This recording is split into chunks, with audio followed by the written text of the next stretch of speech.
33岁肖战谈少年感，顶流男神谦逊清醒，揭秘长红不败密码。在一场采访中，当33岁的肖战被赞誉为少年感十足时，他害羞地低下头，瞬间引发热议。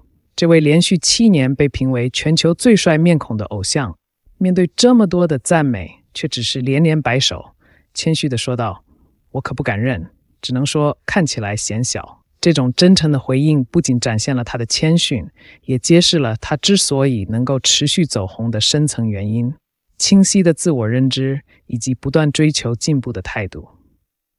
那么，什么才是少年感的本质呢？肖战对此有自己独特的见解。他曾说，所谓少年感不是绝对的年龄数字，更是一种状态，源于面对新鲜事物时的那份冲劲和努力。作为33岁的他，在主演《射雕英雄传》时，不仅亲自完成了高难度的武打动作，还提前半年苦练蒙古语。与此同时，他在米兰时装周上以独特的东方气质震撼了国际舞台。从古装剧的男主角到年代剧的角色转变，他用实际行动证明，真正的少年感来源于对事业的赤诚，以及勇于突破舒适区的决心。在表面谦逊的背后，肖战对自己演员身份的敬畏显而易见。他常常开玩笑说：“我都33了。”但这其中却藏着他对流量的清醒理解。他曾表示，流量大只说明大家喜欢你，关键是要对得起这份喜爱。正是这种清晰的自我认知，帮助他在经历2827事件的低谷后重生，凭借《梦中的那片海》和《藏海船》等作品实现了口碑的反转。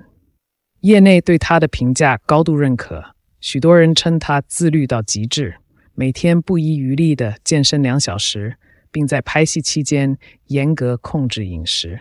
连导演徐克也感叹：“我从未见过这么拼的演员。”正是这种我不敢认的谦卑姿态，才让他保持了不断进步的空间。肖战的少年感引发的争议，实际上是公众对于顶流长青现象的一种深刻解读。正如他所说，时间是对人最好的历练。或许他的清醒与真诚，就是当今内娱行业中最为稀缺的保鲜剂。的时候，居然有一个手里拿着鬼洗盒子的、穿着蓝衣服的人出来，和最后一集完美的那个时空呼应。太吓人了，这个还有星斗师傅死的那场戏，大家有没有发现星斗师傅自从和面具人下完棋之后就开始咳嗽了？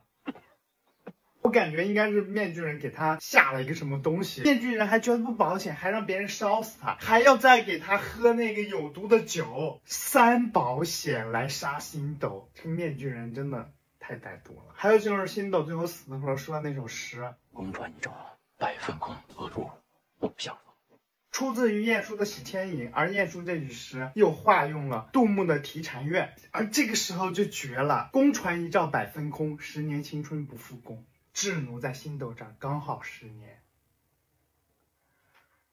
好厉害啊！这首诗最后一句蛮喜欢的，茶烟清扬露华风，而且蛮像星斗师傅的结局的。第一遍看的时候，星斗师傅这一块我其实没有太多感触，结果2刷的时候，哇，星斗师傅最后喝完那个毒酒，说完那首诗，然后说：“智奴，谢谢你。”仔细我放大看他的表情，真的能流出泪来。大家仔细看一下，演得太好了。你发现没啊？这阵子《藏海传》这部剧火得离谱，一边是权谋风云，一边是人性拉扯。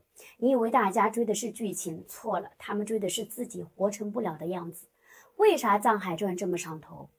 因为它不是普通的古装剧，它是把成年人活着的代价全拆开给你看了。你看藏海这个角色哈，少年背负仇恨，长大却得学会隐忍、伪装和装疯卖傻。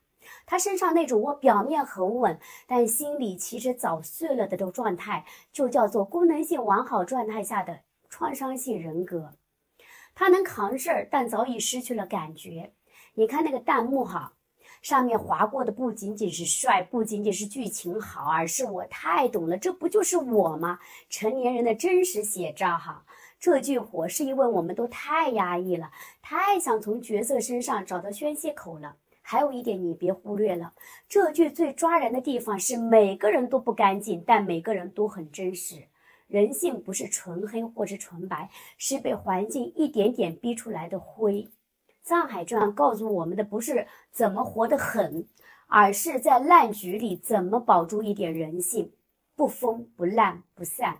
所以你说为什么我们追《藏海传》追得这么猛啊？不是我们爱宫斗，是我们太懂表面风平浪静，内心早已刀光剑影的那种活法了。最近二刷《藏海传》时，我总是有些恍惚。这皇帝刨木头的模样，活脱脱像极了明朝真实的天启皇帝。这位爷痴迷木工到什么程度呢？史书说他能造会跳舞的木人，自动喷水的机关。可太监魏忠贤就趁他埋头刨木头时，偷走玉玺，批奏章。不过把天启养成这样，正是他爷爷那位28年不上朝万历皇帝。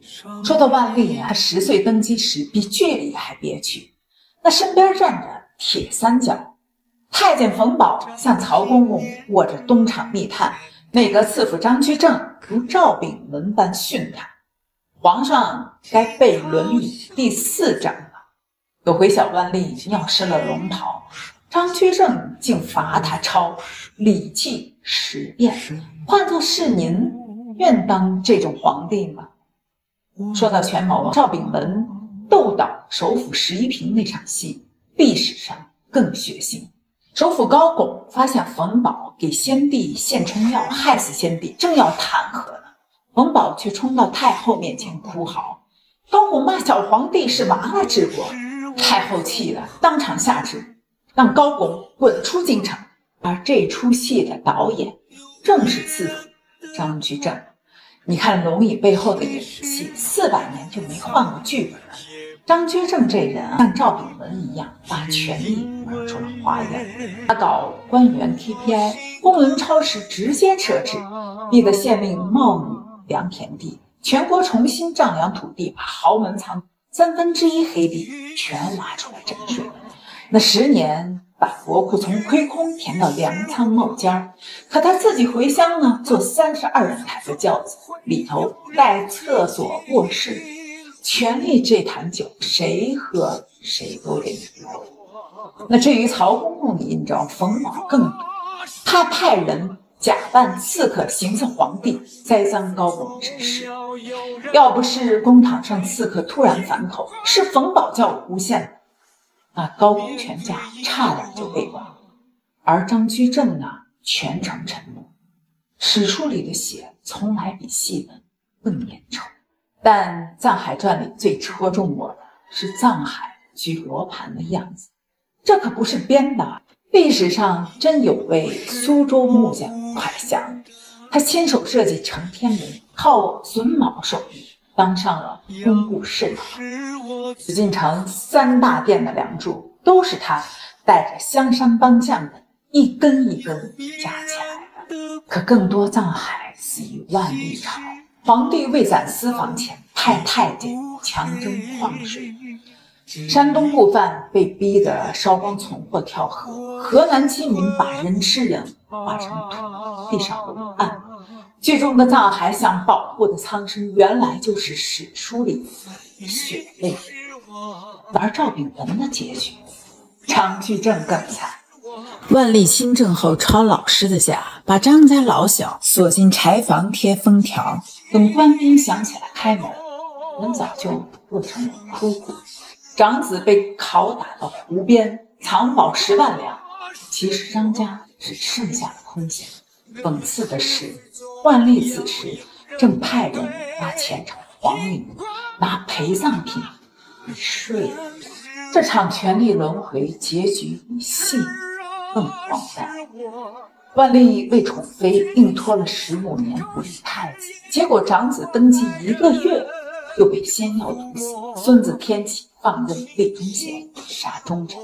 等李自成攻破洛阳，把万历最疼的福王和鹿肉炖成一锅福禄宴时，饥民围着锅皇报咱看《藏海传》对照历史，哪是为找什么原型，是看明白龙已回塔，木屑张居正被抄家那夜是否后悔？冯保给万历梳头时，可有了真心？小木匠蒯祥抬头看紫禁城飞檐时，可知600年后有人借他的故事破谜局？我是婷姐，关注我不迷路。